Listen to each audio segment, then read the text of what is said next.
오늘 아침 우리에게 들려주시는 하나님의 말씀, 신약성경 고린도후서 4장 1절로 6절 말씀입니다. 여러분 가지고 계시는 신약성경 289면입니다. 봉독합니다. 그러므로 우리가 이 직분을 받아 긍휼하심을 입은 대로 낙심하지 아니하고 이에 숨은 부끄러움의 일을 버리고 속임으로 행하지 아니하며 하나님의 말씀을 혼잡하게 하지 아니하고 오직 진리를 나타내므로 하나님 앞에서 각 사람의 양심에 대하여 스스로 추천하노라. 만일 우리의 복음이 칼이었으면 망하는 자들에게 가려진 것이라. 그 중에 이 세상의 신이 믿지 아니하는 자들의 마음을 혼미하게 하여 그리스도의 영광의 복음의 광채가 비치지 못하게 함이니 그리스도는 하나님의 형상이니라. 우리는 우리를 전파하는 것이 아니라 오직 그리스도 예수의 주 되신 것과 또 예수를 위하여 우리가 너희의 종된 것을 전파함이라. 어두운 데에 빛이 빛이라 말씀하셨던 그 하나님께서 예수 그리스도의 얼굴에 있는 하나님의 영광을 아는 빛을 우리 마음에 비추셨느니라. 아멘. 오늘 본문의 말씀을 통해서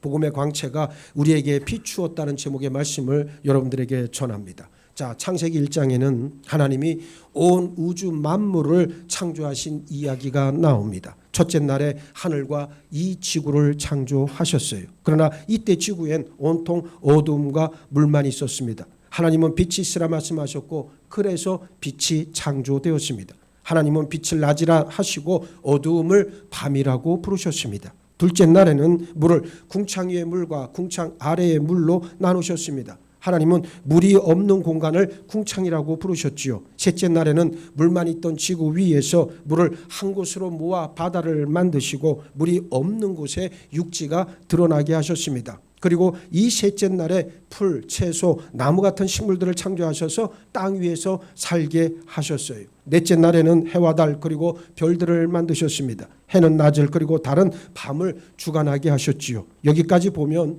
빛을 창조하시고 식물을 창조하신 후 태양을 창조하신 것을 알 수 있습니다. 다섯째 날에 바다에는 바다동물, 하늘에는 날아다니는 날짐승들을 창조하셨습니다. 그리고 마지막 여섯째 날에 육지에 사는 각종 짐승들과 그리고 사람을 만드셨어요. 창조의 이야기를 자세히 들여다보면 둘째 날의 하늘, 셋째 날의 바다, 속과 육지 위, 셋째 날의 식물, 다섯째 날의 바다의 동물과 하늘의 동물, 그리고 여섯째 날의 육지 동물과 사람을 창조하신 것을 알 수 있습니다. 이 생물에게 있어 가장 중요한 두 가지가 바로 물과 빛인데 이 둘이 창조의 과정에서 가장 먼저 창조되었다는 것을 우리는 알 수 있습니다. 이를 통해 알 수 있는 것은 물과 빛이 있는 곳에 생명이 있다는 사실이죠. 모든 생명체계에 있어 에너지의 근원은 뭡니까? 빛입니다. 물은 그 에너지가 흐를 수 있는 통로가 되지요. 오늘 본문에는 빛 이야기가 나옵니다. 사도 바울은 창조 첫째 날 어둠만 있었을 때 빛이 있으라 말씀하셔서 빛을 창조하신 바로 그 하나님께서 예수 그리스도의 얼굴에 있는 하나님의 영광을 알 수 있는 빛을 우리 마음에도 비추셨다 말씀하고 있습니다. 하나님은 이렇게 물리적인 빛을 창조하셔서 모든 생명체가 그 힘으로 살게 하셨을 뿐 아니라 우리가 죄와 허물로 인해 영적으로 죽었을 때 우리 마음에 예수 그리스도 안에 있는 하나님의 영광의 빛을 비추어 주심으로 우리가 하나님 앞에서 새 생명을 얻어 영원히 살게 하셨습니다. 성도는 하나님께서 비춰주신 이 빛으로 영원한 생명을 받은 존재고 그 생명 안에서 살아가는 존재인 줄 믿습니다. 먼저 하나님의 자녀는 거짓을 버리고 진실하고 그리고 정직한 태도로 오직 진리만을 전하고 진리 안에서 살아야 한다는 사실입니다. 사도 바울은 고린도후서 3장에서 자신을 포함한 모든 그리스도의 사역자와 그리스도인들의 영적 직분 그리고 의의 직분, 영광의 직분을 받았다 말씀하고 있습니다. 이 직분은 또 우리를 영광스러운 하나님 앞으로 인도하는 소명의 직분이기도 합니다. 이 직분을 받은 바울 자신과 우리가 어떤 자세로 그 직분을 행해야 하는지 6가지로 말씀하고 있는데 첫 번째, 긍휼하심을 입은 대로 낙심하지 아니한다. 우리가 예수님을 믿고 따른다면 기도하면서도 종종 낙심할 때가 참 많습니다. 우리 마음에 기대하는 결과가 눈에 보이지 않을 때 우리는 낭망하고 낙심하고 좌절하지요. 그러나 바로 그때가 하나님의 긍휼하심이 더욱 절실히 필요한 때입니다. 하나님의 무한하신 긍휼하심으로 때때로 밀려오는 우울과 낙심을 이겨낼 수 있습니다. 우울할수록 낭망이 될수록 하나님의 자비와 긍휼은 우리와 더욱 가까이 있음을 꼭 기억을 하고 우리가 전혀 기대하지 못한 하나님의 사랑이 우리 염려를 다 녹여버리고 평강과 기쁨으로 다시 샘솟게 하실 줄 믿습니다. 두 번째, 이에 숨은 부끄러움의 일을 버리고 그랬어요. 사도 바울은 숨기는 것이나 죄가 되는 부끄러운 일을 통해 하나님의 일을 감당하지 않았습니다. 정직하고 진실하게 하나님과 사람 앞에서 떳떳하게 복음 증거 사역을 감당했습니다. 하나님의 자녀는 부끄러운 일, 즉 죄와 허물을 속히 버려야 합니다. 이것 가지고는 하나님의 일을 감당할 수 없어요. 세 번째, 속임으로 행하지 아니하며 속임수를 쓰지 않았다 그랬습니다.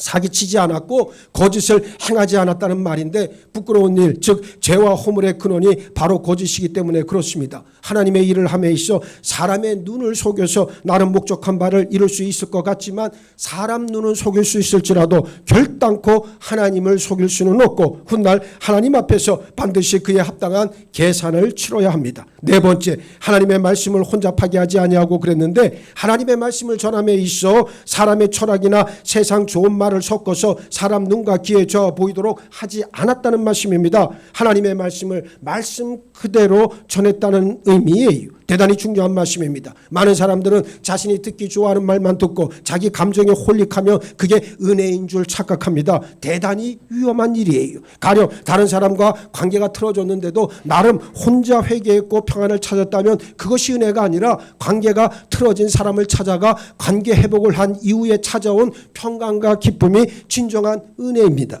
여기서 중요한 것은 진실한 관계성이 전제가 되어야 된다는 말이에요. 하나님과 내가 진실한 관계를 맺고 있지 않다면 필경 다른 사람과도 온전한 관계를 맺을 수 없습니다. 관계 회복을 위해선 진리의 말씀을 있는 그대로 받아들이고 믿어야 합니다. 그래서 누구를 만나느냐, 누구와 가깝게 지내느냐가 참으로 중요한 문제입니다. 인간이란 존재는 어쩔 수 없이 관계성에서 비롯된 영향력에서 자유로울 수 없기 때문에 그래요. 우리는 하나님의 말씀을 혼잡하게 할 것을 요구하지도 말아야 하고 또 혼잡하게 해서도 안 됩니다. 혼잡한 사입이나 유사복음을 들어서는 더더욱 안 됩니다. 보세요. 마귀는 믿음이 없거나 믿음이 여린 사람을 종으로 부리기를 좋아합니다. 믿음이 없거나 여린 사람은 상황 논리에 충실하고 자기 합리화에 아주 능합니다. 언제나 자기중심적으로 생각하고 또 그렇게 살면서 주변 사람들에게도 자기처럼 살도록 어떻게 합니까? 꼬드기고 부추긴다는 사실이에요. 영적으로 꼬여있거나 피폐한 교회들을 한번 보시기 바랍니다. 이러한 사람들로 넘쳐나는 현실 아닙니까? 우리 교회는 그렇게 되길 원하지 않습니다.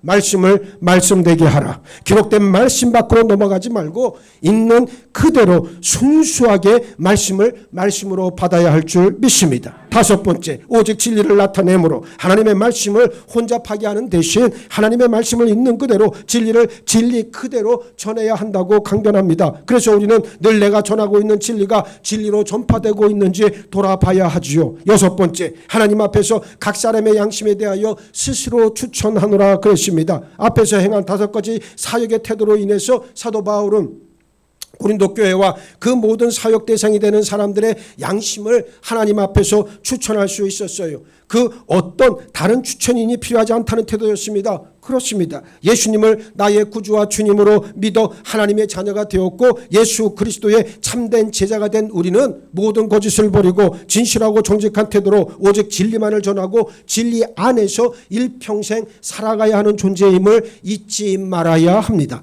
둘째, 마귀는 믿지 않는 사람들의 마음을 혼미하게 한다는 사실을 직시해야 합니다. 3절 말씀을 보세요. 만일 우리의 복음이 가리었으면 망하는 자들에게 가리어진 것이라 말씀하고 있습니다. 사도 바울이 이러한 태도로 복음을 전하였음에도 복음을 들은 모든 사람이 다 그 복음에 순종한 것은 아니었습니다. 일부는 복음에 순종했지만 일부는 그들 눈에 수건이 가려져 있어서 복음 앞으로 나오질 못했어요. 왜 복음이 그들에게 가려졌습니까? 유대인이든 이방인이든 어떤 배경을 가지고 있다 하더라도 결과적으로 망하는 자들이었기 때문에 그랬던 거예요. 우리는 이 말씀을 들음으로 영적 실상을 바라볼 수 있어야 합니다. 우리는 산 자지 결단코 망해서 죽을 자들이 아니에요. 이 사실을 여러분 믿음의 확증으로 삼고 육신을 벗는 날까지 담대히 선포할 수 있기를 바랍니다. 안타까운 영적 실상은 망할 자들은 이미 정해져 있다는 사실입니다. 사도 바울은 본문 4절에서 이러한 일이 어떻게 발생하게 됐는지 그 근본 이유를 말씀하고 있습니다. 자, 잘 들어보세요. 그 중에 이 세상의 신이 믿지 아니하는 자들의 마음을 혼미하게 하여 그리스도의 영광의 복음의 광채가 비치지 못하게 함이니 그리스도는 하나님의 형상이니라. 대부분의 사람들은 인식하지 못하겠지만 그 배후에는 누가 있다? 이 세상 신이 있다는 말입니다. 이 세상 신이 누굽니까? 사탄이요 마귀입니다. 마귀가 믿지 아니하는 자들의 마음을 혼미하고 어둡게 만들어요. 영어 성경에서는 눈을 감기게 한다 번역하고 있습니다. 눈이 감기고 마음이 혼미하게 되니까 하나님의 형상이신 예수 그리스도 영광의 복음의 광채를 볼 수 없게 된 겁니다. 빛이 없는 게 아니에요. 빛은 누구나에게 빛입니다. 예수님 말씀처럼 선인이든 악인이든 하늘의 해는 똑같이 비춘다는 말입니다. 문제는 뭐냐면 눈이 열려있는 사람만이 그 빛을 감지하고 느낀다는 사실. 눈이 열려있는 것이 그만큼 중요하다는 거예요. 나는 여러분들의 영혼이 열리길 바라지 여러분의 영혼이 닫혀있는 상태 절대로 원하지 않습니다.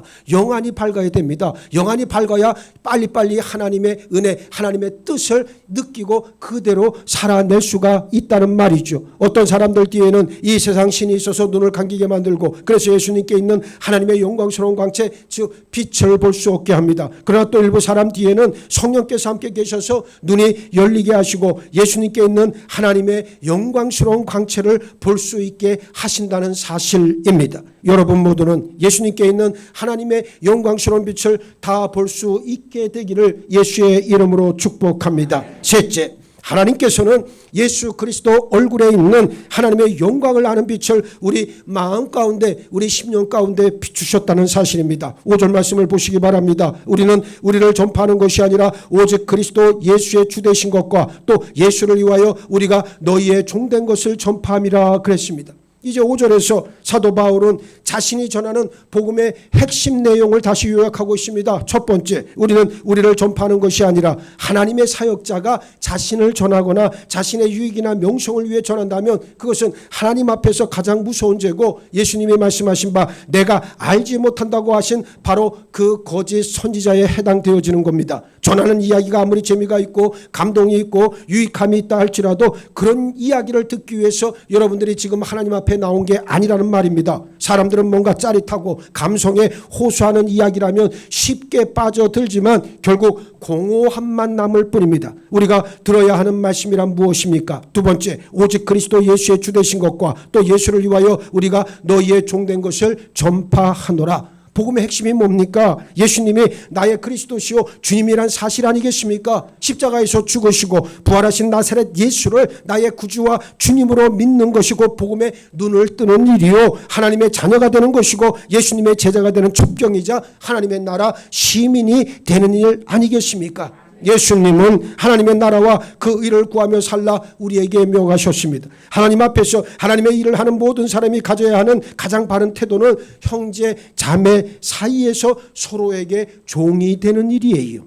다시 말해 섬기는 지체가 되어야 한다는 말씀입니다. 우리 예수님은 십자가를 지시기 바로 전날 제자들의 발을 씻기면서 서로 섬기는 종이 되라고, 서로 사랑하라고, 서로 용서를 하라고, 용서를 구하라고, 서로 먼저 존경하라고, 서로 먼저 낮아지라고 가르쳐 주셨습니다. 복음의 능력이란 무엇입니까? 복음을 전하고 그 복음을 받은 사람들을 위해 복음을 전한 사람이 종이 되는 일 아니겠습니까? 세상의 방법은 먼저 전한 이가 위로 올라가 나중에 전한 일을 지배하고 다스립니다. 만일 교회가 이런 세상의 방법을 추구한다면 그것은 더 이상 하나님의 나라를 이루하는 것이 아니라고 하는 사실입니다. 사람에 대한 진정한 섬김이 없다면 하나님께 대한 진정한 예배 또한 없어요. 섬김과 예배는 하나입니다. 단지 그 대상이 인간이면 섬김이요 하나님이면 예배가 되는 거예요. 그래서 성도라 그러면서 직분을 받았다 그러면서 남을 향해 섬기지도 못하고 자기 교만에 쩔어서 이에 득실만 따진다면 보통 심각한 일이 아니라고 하는 말입니다. 그러므로 섬김이 우리 일상이 되어야 할 줄 믿습니다. 본문 6절 말씀, 어두운 데에 빛이 빛이라 말씀하셨던 그 하나님께서 예수 그리스도의 얼굴에 있는 하나님의 영광을 아는 빛을 우리 마음에 비추셨느니라. 할렐루야, 할렐루야, 할렐루야. 4절에서 믿지 않는 자들의 배후에 누가 있다? 이 세상 신이 있기 때문이다 말씀했던 사도 바울이 이제 6절에서 믿는 사람들에게는 어떤 일이 일어났는지 말씀하고 있습니다. 아까 모두에서 말씀드렸듯 창세기 1장에서 하나님은 어두운 데에 빛이 빛이라 말씀하심으로 빛을 창조하셨다 그랬어요. 하나님이 창조하신 그 빛은 모든 생명의 근원이 됩니다. 그 하나님, 물질계를 창조하신 하나님, 구약 성경의 하나님, 예수 그리스도의 아버지이신 그 하나님께서 어두운 가운데, 죄 가운데, 죽음 가운데 있던 사람의 마음에 예수 그리스도 얼굴에 있는 하나님의 영광을 아는 빛을 비춰주셨습니다. 이 얼마나 놀라운 하나님의 은혜입니까? 우리 심령 속에 성령으로 오신 예수 그리스도를 우리 구주와 주님으로 고백하지 않으면 하나님의 영광을 아는 빛을 우리는 받을 수도 없고 영적인 생명을 받을 수도